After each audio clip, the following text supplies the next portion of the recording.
Hello दोस्तों, आप सबका IP वर्मा एजुकेशन नॉलेज में फिर से आपका स्वागत एवं अभिनंदन है। आशा करते हैं आप लोग मस्त होंगे, दुरुस्त होंगे और सारे काम अच्छे से कर रहे होंगे। चलिए देखते हैं अपने जो है 12 के टॉपिक में बायोलॉजी का जो अच्छा सा टॉपिक है हमारा जो है युग्मक जनन। दूसरा लेसन जो है युग्मक जनन, ठीक है। जो दूसरा लेसन है क्लियर करना है। अगर चैनल पे आप लोग पहली बार जो भी विजिट कर रहे हैं तो चैनल को सब्सक्राइब करें, अपने दोस्तों तक शेयर करें, जिससे आपको सारे प्रॉपर ज्ञान जो है टाइम से भी मिलते रहे, आपके दोस्तों को भी मिल जाए, ठीक है। युग्मक जनन जिसे दोस्तों हम गैमेटोजेनेसिस बोलते हैं। क्या बोलते हैं? गैमेटोजेनेसिस बोलते हैं।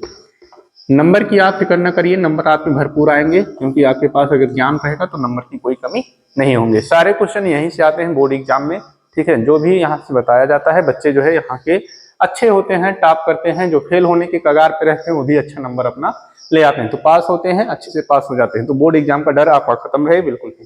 तो गैमेटोजेनेसिस क्या होती है, तो इसमें हम लिख देंगे यह वह प्रक्रिया है। क्या है? यह वह प्रक्रिया है जिसमें गैमीट बनते हैं। जिसमें क्या होता है? जिसमें गैमीट बनते हैं। गैमीट बनते हैं, या हिंदी में कहेंगे युग्मक बनते हैं। क्या बनते हैं? युग्मक बनते हैं, ठीक है।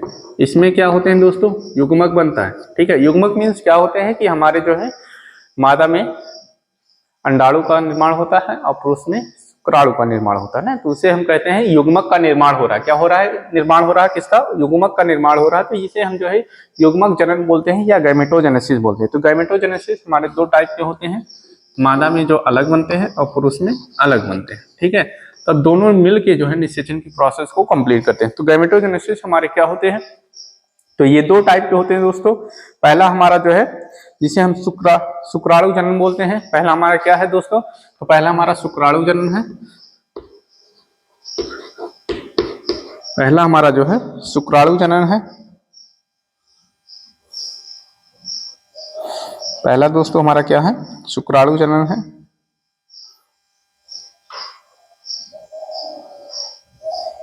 ठीक है, तो पहला हमारा शुक्राणु जनन है, शुक्राणु जनन। और दूसरा हमारा जो है अंडाणु जनन है। क्या है? अंडाणु जनन है, अंडाणु जनन, ठीक है।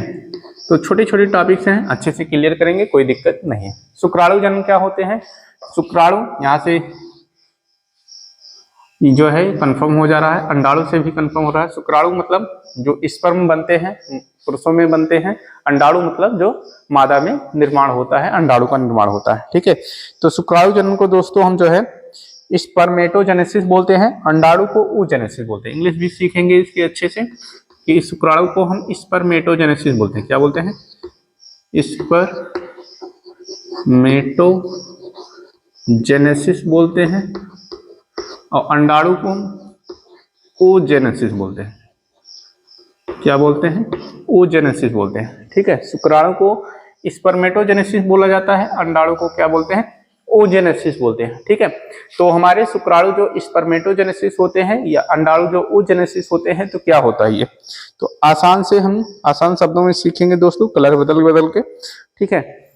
स्पर्मेटोजेनेसिस या शुक्राणु कहते हैं जिसे नर युग्मक का निर्माण होता है। किसका निर्माण होता है? नर युग्मक का, नर युग्मक का। और इसमें क्या होता है? इसमें मादा युग्मक का निर्माण होता है। का मादा युग्मक का, ठीक है। तो नर युग्मक में हमारे स्पर्म बनते हैं दोस्तों। क्या बनता है? स्पर्म बनता है। मादा युग्मक में क्या बनते हैं? तो ओवम का निर्माण होता है। किसका निर्माण होता है? ओवम का निर्माण होता है। स्पर्म मतलब क्या होता है दोस्तों? ठीक, चलिए आसान से जानेंगे। स्पर्म मतलब होता है नर युग्मक, और ओवम मतलब क्या होता है? मादा युग्मक, ठीक है। तो वही ही है, उसी की इंग्लिश लिखा गया है और कोई दिक्कत नहीं है, ठीक है। या शुक्राणु भी बोल सकते हो, स्पर्म मतलब शुक्राणु बोल सकते हो, ओवम मतलब अंडाणु आप बोल सकते हो, ठीक है। यहाँ पे थोड़ा सा और अच्छे से डिफाइन कर दिया गया है कि हमारे ये होते हैं, ठीक है। तो एक एक टॉपिक को अच्छे से क्लियर करते हुए चलेंगे कि अब हमारा जो है इसमें पहला टॉपिक हम जो है क्लियर करेंगे दोस्तों कि हमारे जो है शुक्राणु जनन क्या होते हैं या स्पर्मेटोजेनेसिस क्या होता है, ठीक है, इसके बारे में हम क्या करेंगे, इसमें क्लियर करेंगे कि स्पर्मेटोजेनेसिस हमारा क्या होता है, शुक्राणु जनन की क्रिया क्या होती है और शुक्राणु जनन कैसे संपन्न होते हैं। ठीक है, तो सारे टॉपिक्स को अच्छे से क्लियर करने के लिए एक एक पॉइंट को आना भी हमारा जरूरी है। ठीक है, जितने अच्छे से हम क्लियर करेंगे उतने अच्छा हमारा जो है रिजल्ट और मार्कशीट सब अच्छे होते जाएंगे। अगर आप चैनल पे पहली बार विजिट कर रहे हैं तो चैनल को सब्सक्राइब, लाइक, शेयर करना ना भूले। ये आपके लिए और हमारे लिए भी अच्छा रहेगा और आपको टाइम से मिलता रहेगा और हम भी अपना काम टाइम से थोड़ा थोड़ा करते रहेंगे। वीडियो मिलने में थोड़ी सी देरी हुई है क्योंकि यहाँ पे लाइट की प्रॉब्लम हो गई है दोस्तों। ठीक है, और लाइट मिलना जो है मुश्किल हो गया है और इन्वर्टर की सुविधा भी उपलब्ध नहीं है, इसलिए जो है आपको जो है ऐसे ही काम कराया जा रहा है। ठीक है, शुक्राणु जनन या जिसे स्पर्मेटोजेनेसिस बोलते हैं, क्या बोलते हैं, स्पर्मेटोजेनेसिस। ठीक है, छोटे छोटे वीडियो बनाएंगे आपके लिए जिससे आप जरा सा भी बोर ना हो, अपने काम को अच्छे से करें, मस्त करें, बिल्कुल अच्छे से करें, कोई दिक्कत ना आए। ठीक है, तो शुक्राणु जनन जिसे हम जो है शुक्राणु जनन बताएगा कि हमारे नर युग्मक का निर्माण होता है। किसका निर्माण होता है दोस्तों, नर युग्मक का। अब ये नर युग्मक तो बन जाते हैं, लेकिन अब कैसे बनते हैं, कहाँ पे बनते हैं, कब बनेंगे, ये सारी प्रोसेस हम इसके अंतर्गत धीरे धीरे अपने एक एक वीडियो में छोटे छोटे क्लिप करके सीखते हुए चलेंगे। ठीक है, तो पहले नर युग्मक हमारा जो बनेगा, अब इसके लिए एक पूरी प्रोसेस है। ठीक है, जिसे हम नर जनन तंत्र बोलते हैं, नर जनन अंग तंत्र इसे हम बोलेंगे। चलिए यहां से हेडिंग कर लेंगे अगर आपको करना रहेगा, नर जनन अंग तंत्र। ठीक है, ये एक पूरी हेडिंग कर लेंगे जिससे हमारा काम आसान हो जाए। Male reproductive organ system, English लिखेंगे मेल रिप्रोडक्टिव ऑर्गन सिस्टम, इसलिए इंग्लिश लिखेंगे जिससे हमारे जो है काम दोनों अच्छे से हो जाए, क्योंकि हमें जो है बायोलॉजी की जो पढ़ाई आगे करनी है दोस्तों वो इंग्लिश में ही ज़्यादातर रहती है और इंग्लिश में लेक्चर लोग जो है या जो प्रोफेसर लोग होते हैं अच्छे से बताते हैं, तो हमें ये सारी छोटे छोटे टर्मिनोलॉजी आएंगे तो हम जो है आगे की पढ़ाई और अच्छे से कर पाएंगे। आपका अगर वीडियो क्वालिटी अच्छा नहीं है तो आप जो है अपने वीडियो की एडवांस सेटिंग में जाकर उसकी क्वालिटी को बढ़ा सकते हैं। स्पीड कम लग रहा हो तो स्पीड जो है वहाँ पे नॉर्मल से थोड़ा सा बढ़ा सकते हैं तो और तेजी से खत्म हो जाएगा वीडियो आपका। ठीक है, तो नर जनन अंग तंत्र है, कहाँ से होगा, ये ऐसे करके फोन आप अगर लिए होंगे तो यहाँ कॉर्नर पे 3 डॉट होंगे, यहाँ पे क्लिक करेंगे तो आपके यहाँ पे एडवांस सेटिंग आएगा। एडवांस सेटिंग से उसे स्पीड और नॉर्मल सारा चीज क्वालिटी वहां से आप कर सकते हैं जाके। ठीक है, चलिए नर जनन अंग तंत्र में क्या होते हैं दोस्तों, तो इसमें हमारे 2 काम करके हम पढ़ते हैं। पहला प्राथमिक लैंगिक अंग पढ़ते हैं, प्राथमिक लैंगिक अंग, लैंगिक अंग, और एक होता है हमारा द्वितीयक करके पढ़ते हैं। अभी बताएंगे इसके बारे में अच्छे से। द्वितीयक लैंगिक अंग। ठीक है, तो प्राथमिक को हम दोस्तों इंग्लिश में इसका लिखने का प्रयास करेंगे, इंग्लिश भी सीखेंगे। ठीक है, प्राइमरी सेक्स ऑर्गन। ठीक है, इसकी इंग्लिश होगी primary sex organ, primary sex organ. और इसका जो है द्वितीयक है तो सेकेंडरी सेक्स ऑर्गन। इंग्लिश लिखते चलना है, घबराना नहीं है, बिल्कुल आपके काम देगा। ठीक है, और इम्पोर्टेंट काम देगा। ठीक है, द्वितीयक सेक्स ऑर्गन, ये प्राइमरी सेक्स ऑर्गन हो गया, ये द्वितीयक सेक्स ऑर्गन हो गया। प्राथमिक सेक्स ऑर्गन क्या होते हैं, जिसमें दोस्तों हमारे युग्मक का निर्माण होता है। ठीक है, तो प्राथमिक सेक्स ऑर्गन में अगर एक लाइन में हम बताएं, जिसमें युग्मक का निर्माण होता है, जिसमें युग्मक का निर्माण होता है, युग्मक का निर्माण होता है। तो युग्मक का निर्माण जिसमें होता है उससे प्राथमिक सेक्स ऑर्गन बोलते हैं। तो प्राथमिक सेक्स ऑर्गन कहाँ बनता है, तो दोस्तों जो पुरुषों का वृषाणु होता है उस वृषाणु में जो है प्राथमिक सेक्स ऑर्गन का हमारे जो है निर्माण होता है या युग्मक बनते हैं। तो ऐसे जो वृषाणु होते हैं जिसे हम विरसड़ बोलते हैं, इंग्लिश में टेस्टिस बोलते हैं।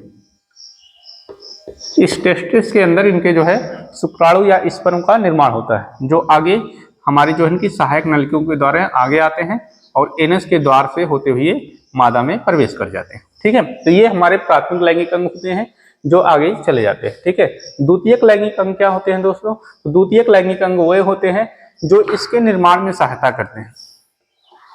ठीक है, किसके निर्माण में सहायता करते हैं?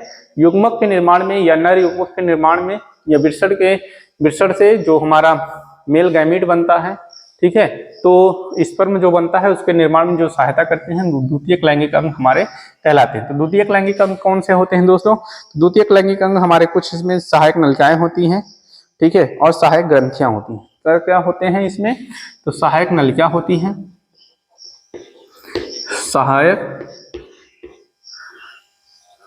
सहायक नलिका होती है दोस्तों, नलिका होती हैं। और क्या होते हैं? और सहायक ग्रंथियां होती हैं, सहायक ग्रंथियां होती हैं। ठीक, कुछ सहायक नलिकाएं और कुछ सहायक ग्रंथियां मिलकर जो है द्वितीयक लैंगिक अंग का क्या करते हैं? निर्माण करते हैं, जिसमें हमारे बनने के लिए काफी मददगार होते हैं। तो सहायक नलिकाएं कहाँ पे होती हैं दोस्तों? तो ये विरसड़ से जो नलिकाएं निकल के आती हैं एनस तक, इनमें जो नलिका होती है उस नलिकाओं को सहायक नलिका बोलते हैं। उन्हीं का अलग अलग स्थान पे अलग अलग नाम दे दिया गया। ठीक है, तो पहले जैसे इसमें नाम दिया गया है रीड टेस्टिस, नाम याद करना है क्योंकि इससे ही हमें आगे काम देगा। Read testis, read testis. अगला सहायक नलिका क्या है दोस्तों? शुक्रवाहिका, शुक्रवाहिका, नोट भी करते रहना अपनी कॉपी में। शुक्रवाहिका, वासा इफेंसिया, इंग्लिश में इसका लिखेंगे वासा इफेंसिया, इफेंसिया, इफेंसिया।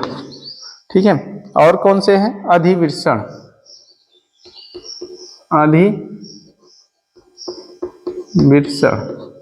और कौन से हैं? अधिविरसण, जिसे एपीडिथियम्स, एपीडिथियम्स, एपीडिथेमस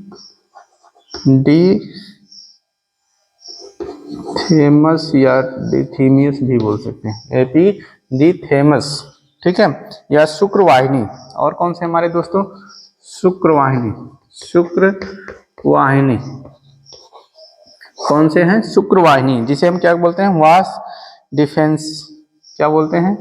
वास defence, defence, difference, vas deferens. ये हमारे क्या है? ये हमारी सहायक नलिका है जो इसे क्या करते हैं? सहायता करते हैं और सहायता में अच्छे काम करते हैं। ठीक है, अब यहाँ पे हमारे कुछ सहायक ग्रंथियां हैं दोस्तों जो इसके बनने में सहायता करते हैं। क्या है? शुक्राशय हैं। कौन कौन से हैं? शुक्राशय हैं जो इसके बनने में सहायता करते हैं। इंग्लिश में बोलते हैं सेमिनल वेसल बोलते हैं, seminal vesicle, seminal vesicle, vesicle, seminal vesicle, शुक्राशय, prostate, prostate, bulbourethral, bulbourethral, urethral, bulbourethral. और जो है काउपर ग्रंथियां। और क्या है? काउपर ग्रंथियां। बोर जरा सा भी नहीं होना है क्योंकि ये आपके अच्छे हैं और आपके सारे काम को अच्छी तरह से करेंगे। ठीक है, फटाफट से हम फिर से एक बार देख लेते हैं कि शुक्र जनन क्या होते हैं, जिसमें नर युग्मक का निर्माण होता है उसे शुक्र जनन बोलते हैं। नर युग्मक अंग तंत्र होता है जिसमें सारे हमारी क्रियाएं होती हैं और इसमें अभी हमें और पढ़ना है। सिर्फ अभी हमने ऊपर ऊपर सीखा कि ये चीजें हमारे होते हैं और ये सहायक नलिका में काम आती हैं। जैसे इसमें दिया गया है कि प्राथमिक लैंगिक अंग क्या होते हैं? प्राइमरी सेक्स ऑर्गन जो होते हैं क्या होते हैं? जिसमें युग्मक का निर्माण होता है उसे प्राथमिक सेक्स ऑर्गन कहते हैं। तो युग्मक कहाँ निर्माण होता है दोस्तों? तो विरसड़ में होता है। ठीक है। तो जिसे हम टेस्टिस बोलते हैं, यहाँ पे युग्मक निर्माण होता है। द्वितीयक लैंगिक अंग क्या होते हैं, जो युग्मक के बनने और तथा उसे आगे बढ़ने में सहायता करते हैं, उसे द्वितीयक लैंगिक अंग बोलते हैं। जैसे इसमें सहायक नलिका है जो यहाँ से इसे आगे बढ़ने में सहायता करती है, टेस्टिस हो गई, शुक्रवाहिका हो गया, अधिवृषण हो गया, और जो है शुक्रवाहिनी हो गई। ये हमारी जो है सहायक नलिका है। सहायक ग्रंथियां हैं जो इसे कुछ हार्मोन्स और सारी चीजें जो है सिक्रेट करने के लिए प्रेरित करती हैं। जैसे इसमें क्या हो गया दोस्तों, तो सहायक नलिका में शुक्राशय हो गया, प्रोस्टेट हो गया, वाल्वोयूरेथ्रल हो गया, काउपर ग्रंथियां हो गई। ये सब हमारे कुछ ग्रंथियां हैं जिससे इसमें बनने में सहायता करती हैं, इसे पोषण देती है, इसे न्यूट्रिशन देती है, चिकनाहट देती हैं, और सारे काम इसमें जो है करती हैं। तो एक एक ग्रंथियों के बारे में भी आगे हम पढ़ेंगे। तो आज के लिए इतना ही, धन्यवाद। अगले वीडियो में बने रहें जिससे आपके ज्ञान में तीव्र वृद्धि हो और आप अच्छा कर सकें।